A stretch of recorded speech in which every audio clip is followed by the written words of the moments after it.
Ở video trước, mình đã nói toàn bộ vấn đề về chất lượng nước khi nuôi rùa. Phần 2 trong chuỗi video này là bàn về môi trường, nhiệt độ và bí mật khi cầm rùa trên tay. Phạm vi nhiệt độ nhìn chung khi nuôi rùa thủy sinh, bán thủy sinh là khoảng 25 đến 30 nhiệt độ nước.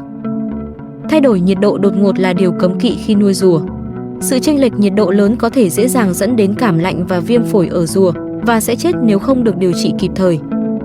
Do đó, khi thay nước thì chúng ta nên chú ý đến việc thay 1/3 nước. Liên quan đến vấn đề này, có một điều mà ít người nhắc đến. Đó là việc thường xuyên cầm rùa trên tay sẽ khiến rùa dễ bệnh. Bởi rùa là động vật máu lạnh và việc điều chỉnh nhiệt độ cơ thể hoàn toàn phụ thuộc vào môi trường.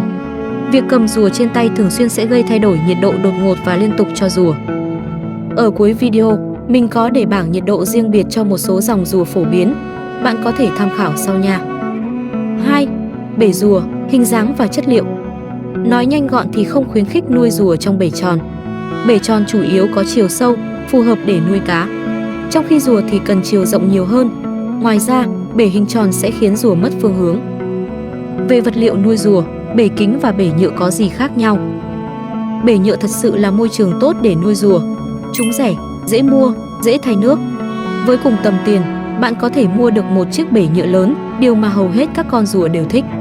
Và quan trọng hơn, bể nhựa đục sẽ giúp rùa cảm thấy an toàn hơn, giúp rùa thích nghi nhanh chóng với môi trường, giảm stress và giảm nguy cơ mắc bệnh.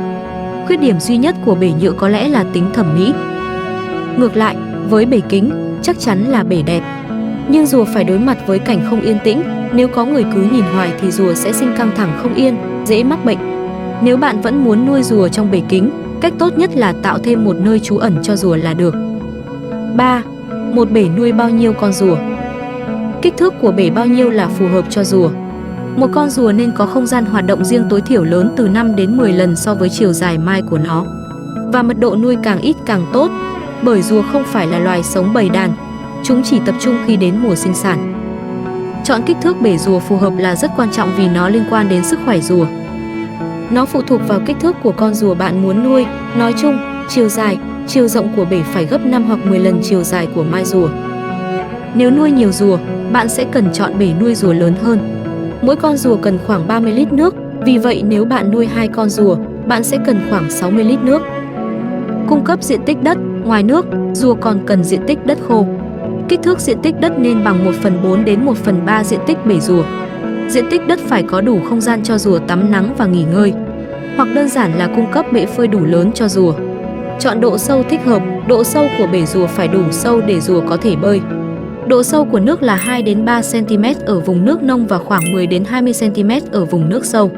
Yêu cầu cơ bản nhất là mực nước cao hơn mai từ 3 đến 5 cm.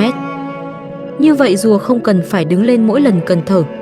Việc này cũng giúp bảo vệ móng của rùa vì nó không cần đứng lên. Nếu nước không đủ sâu, mai rùa sẽ bị ướt không đều, hạn chế phát triển và bị biến dạng. Đối với rùa non, cố gắng tạo môi trường nước nông. Vì những con rùa bơi giỏi cũng có nguy cơ bị chết đuối do hoạt động thể chất. 4. Những thiết bị cần có trong bể rùa. Máy sưởi bể rùa. Máy sưởi bể rùa được sử dụng để giữ nhiệt độ nước ổn định vì rùa là động vật biến nhiệt và chúng cần nước ấm để giữ sức khỏe. Khi chọn máy sưởi cho bể rùa của bạn, điều quan trọng là chọn loại đáng tin cậy và có kích thước phù hợp với bể rùa cưng của bạn. Nhiệt kế. Nhiệt kế sẽ giúp bạn giữ nhiệt độ nước ổn định, điều này rất quan trọng đối với sức khỏe của rùa. Nhiệt độ của từng giống rùa mình có để bảng ở cuối video này. Đèn UVB. Tại sao ánh sáng UVB lại quan trọng? Ánh sáng UVB giúp các loài bò sát và lưỡng cư điều hòa quá trình tổng hợp vitamin D3. Vitamin D3 rất quan trọng đối với sức khỏe của rùa vì nó cho phép động vật hấp thụ và sử dụng canxi. Nếu không có nguồn ánh sáng UVB, rùa cuối cùng sẽ mắc bệnh chuyển hóa xương. Bệnh xương chuyển hóa là một căn bệnh đau đớn và thường gây tử vong, gây ra dị tật và các vấn đề về xương khác ở loài bò sát lưỡng cư. Vị trí đặt đèn UVB. Khi đặt bóng đèn UVB, hãy cố gắng giữ nó càng gần khu vực phơi nắng càng tốt. Vì rùa của bạn có thể sẽ dành nhiều thời gian phơi nắng nên bạn cũng muốn chúng hấp thụ một số tia UVB cùng lúc. Nếu đèn và thiết bị phơi nắng của bạn ở phía bên kia của bể, rùa của bạn có thể không nhận được ánh sáng tia cực tím mà chúng cần. Chọn đèn có chiều dài bằng 2/3 đến 3/4 chiều dài bể. Điều này sẽ đảm bảo rằng rùa của bạn luôn được tiếp cận với ánh sáng UVB. Đèn chiếu sáng. Đèn chiếu sáng được sử dụng để tạo khu vực phơi nắng trong bể rùa, nơi rùa có thể trèo lên khỏi mặt nước để làm khô người và giữ ấm. Nó cũng cung cấp tia UVB cần thiết mà rùa cần để hấp thụ canxi bình thường và phát triển vỏ. Chọn loại đèn cung cấp ánh sáng quang phổ đầy đủ vì điều này sẽ mang lại lợi ích lớn nhất cho rùa của bạn. Bộ lọc bể rùa. Rùa thải ra một lượng lớn chất thải phân và cần có bộ lọc để giữ nước sạch. Chọn bộ lọc đủ mạnh cho bể rùa của bạn và dễ dàng làm sạch. Sàn tắm nắng. Bể phơi, đây là nơi rùa có thể trèo lên khỏi mặt nước để nghỉ ngơi, đồng thời tạo môi trường phơi nắng khô ráo, ấm áp và giúp duy trì độ ẩm trong bể bằng cách ngăn chặn chất thải tích tụ dưới đáy bể. Chất liệu có thể là đá, gỗ hoặc nhựa an toàn và dễ dàng vệ sinh. Bể phải đủ rộng để rùa có thể tắm nắng thoải mái và phải ổn định hoặc được gắn chặt vào thành bể rùa. Thực vật. Mặc dù không bắt buộc nhưng thực vật giúp tạo ra môi trường tự nhiên gần giống với môi trường sống của rùa trong tự nhiên hơn. Nó cũng giúp giữ nước sạch bằng cách hấp thụ chất dinh dưỡng và chất thải. Ngoài ra, thực vật còn cung cấp cho rùa nơi ẩn náu và giúp giảm căng thẳng, giống như môi trường sống tự nhiên của rùa. Hãy nhớ chọn giống rùa an toàn và dễ chăm sóc. Cây nhân tạo cũng có thể được sử dụng. 5. Tiếp xúc với ánh nắng mặt trời. Không tiếp xúc với ánh nắng mặt trời một thời gian dài sẽ khiến vỏ rùa mềm, chân mềm và suy dinh dưỡng. Tắm nắng có thể bổ sung canxi cho rùa, thúc đẩy tiêu hóa và hấp thu, cải thiện khả năng miễn dịch và tăng cường sắc tố. Nói một cách đơn giản, phơi mình dưới ánh nắng mặt trời có thể làm cho rùa khỏe mạnh và xinh đẹp. Về thời gian tắm nắng, thời gian tốt nhất là trước 10 giờ sáng hoặc sau 5 giờ chiều. Nhiệt độ mặt trời quá cao vào buổi trưa và buổi chiều vào mùa hè, vì vậy nên tránh nó. Miễn là bạn chuẩn bị nơi trú ẩn, con rùa sẽ chạy đến nơi có bóng râm khi không cần nắng nữa. 6.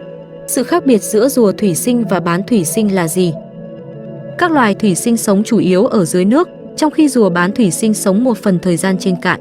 Vì vậy, rùa thủy sinh cần hộp rùa lớn hơn và nhiều nước hơn rùa bán thủy sinh.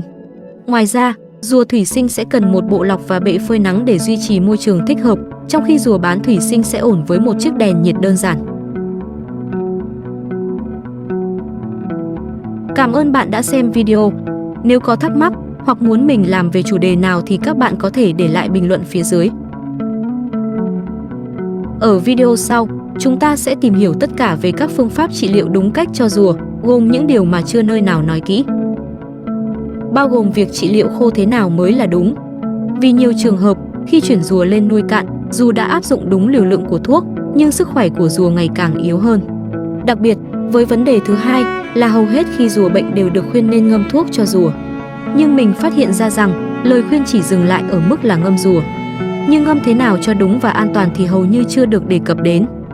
Nếu thấy thông tin này hữu ích, hãy cho mình một đăng ký kênh. Mình xin cảm ơn.